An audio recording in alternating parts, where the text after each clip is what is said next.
Welcome back to your Feel Good Breakfast Show. Well, listen, it is the final hour that we're hanging out, but we've still got so much more coming your way. Time goes really quickly when you're having fun. We're about to have some more fun because it's time for entertainment news and updating you on your favorite celebrities. And you are officially my entertainment news plug. I think so. Everything you need to know, come to her. Yeah, what do you got for us? We need you for these things. We need for Well, you. let's So get into the world of R&B, right? I don't know if you're a fan of the story of Nani and Shanti, but of course we know recently they rekindled their flame and told us that they've got a baby on the way, which is very exciting. We were like, okay, cool, this is great news. Next thing we hear, they are actually, possibly, potentially, allegedly married. What? Nobody expected this happening. Very sneakily, they said that perhaps they tied their, what did you say, tied their knots? Yeah, I guess you call it a knot. They got married in December last year. This is according to some of the sources, but nobody has confirmed it just yet. And it seems to be a very intimate ceremony just between the two of them. I reckon Hollywood is like, these days, hey? Everyone's circled the wagons, no one's selling them. But normally by this stage, a good friend would have been quoted in a magazine. Good friends are not allowed. I love that. I love the fact that, that privacy still remains in their space. Absolutely. That's great. And I absolutely love to see it. I think she also mentioned that post the baby's birth, they'll have like a bigger ceremony. But right now, I hope that it was just the two of them, maybe a couple of close friends, maybe some parents, and they just really appreciated and valued the sacredness of what a marriage is. Because there's a lot of water under that bridge.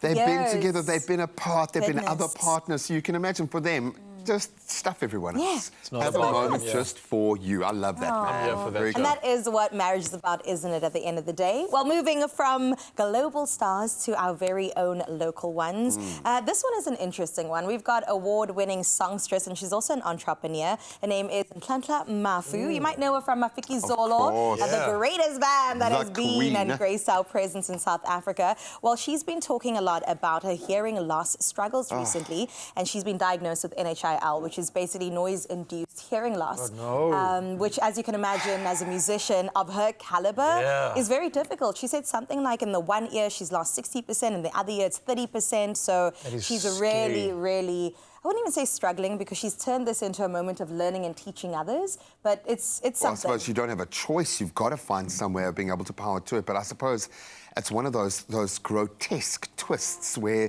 the one thing that she is so gifted at is the thing that's hurting her the most. So if she continues down that musical path, is that going to further exacerbate the issue? I'm sure some very complex questions being asked, but she's just one of the most gentle, soft, and I would say collaborative souls out there. She's always been bringing so many people up. Just as a collective, Mafiki's all over, brought the industry up with them. This is massive. Look, miracles happen every single day, but Ntlantla, we feel for you. Praying that it doesn't get to those crazy extremes. But again, I think this is maybe just a reminder to all of us that we really need to appreciate what we do have and use it to its fullest, because literally nothing's promised next month or the year after. So if you've got a great voice, sing now, sing today. Don't wait for a moment later.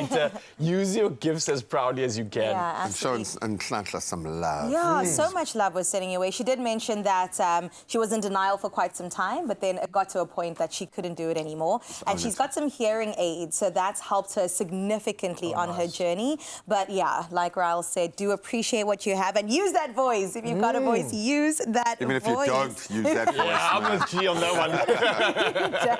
one. Well, here's somebody that doesn't really have a singing voice, but she does have a great voice in pop culture. The Kardashians. They kind of are like my guilty pleasure. I just know too much about them. Yes. It's okay. I know too much about these Kardashian sisters. You're not alone. Well, Courtney Kardashian, the oldest one, shared some more insight into her and Travis Barker's 7-month-old baby. And his name is Rocky. And he basically had some fluid in his lungs and had to have a fetal surgery, right? So that was really something that was it a successful surgery? It was a success, but it did scare her. She got so much anxiety from it. I mean, tell us, Graham, I'm not a mum yet, so... I mean, you will make decisions. There is so much fear naturally there that is kicked in. Once you cross a particular line like that, any kind of complication, having to move your birth date throws you out. So it's something like that, an actual operation, anything invasive, anything like that, it's got to be absolutely terrifying. Yeah, and she said she was absolutely terrified, but she's got a great network around her, and obviously the best doctors that helped. And she said she watched the documentary documentary called Heal, which really allowed her to see another perspective and focus on the fact that you're going to be okay and it's all going to be well at the end of the day. And look at them. They're so cute. I just keep waiting for the tattoos. Are there tattoos on the baby yet? Because I have a feeling they're going to be a couple. Even just a little slice of Stallone just to honor the name or something. Just there. It's there. It's going to happen. First birthday is coming. Oh, man, I can't wait to see it. I mean, trust the Kardashians to do anything. Well, moving on to Ben Affleck. This is the story of the year. This is the story of the year. I've actually asked this question before as well. Are they together? Are they not together? Well, listen, we're focusing on Ben Affleck's face in particular because there's public perception around him, right? There's so many memes that have been made about this man's face just looking miserable, and people are like, he's just peeved. What's going on, Ben? Are you okay? He just looks like... The problem is everyone thinks it's J-Lo's fault all the time, okay? Because that's the natural assumption is that he's angry with her. What did your wife do? But he gives off that, like, he's screaming just like gatful energy, you know? Like, just giving off that gatful sort of demeanor. It's just like, he's over it. Don't picture me. I'm not...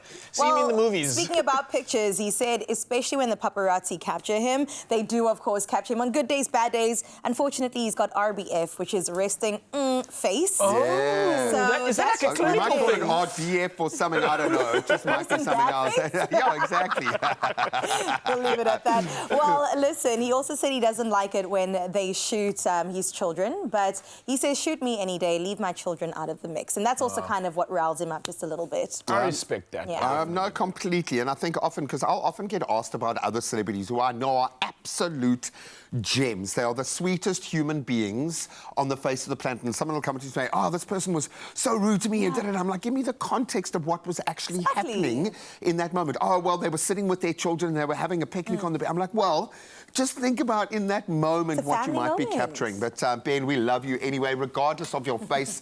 Ryan, it's all right. You can have a scowl on your face. It's all right. I don't think I've ever seen This is just getting me hungry, bro. I need to get my appetite worked up. I don't think Ryle's ever had an angry face in his life, man. I don't think it works for him. But maybe I think just because we love them doesn't mean they always have to be happy or always have to be ready to have a camera shoved in their face. So, Ben, it's okay. Just spend some more time with Matt Damon and then you'll see the smiles coming out. All will be well, and we love you. Well, that's it from the entertainment desk. Thank you for listening to us talk about your latest celebrities. But the conversation, of course, doesn't end here, as our social platforms are always up to date with what's happening on the social streets. So be sure to give us a follow. You can find us at Expresso Show.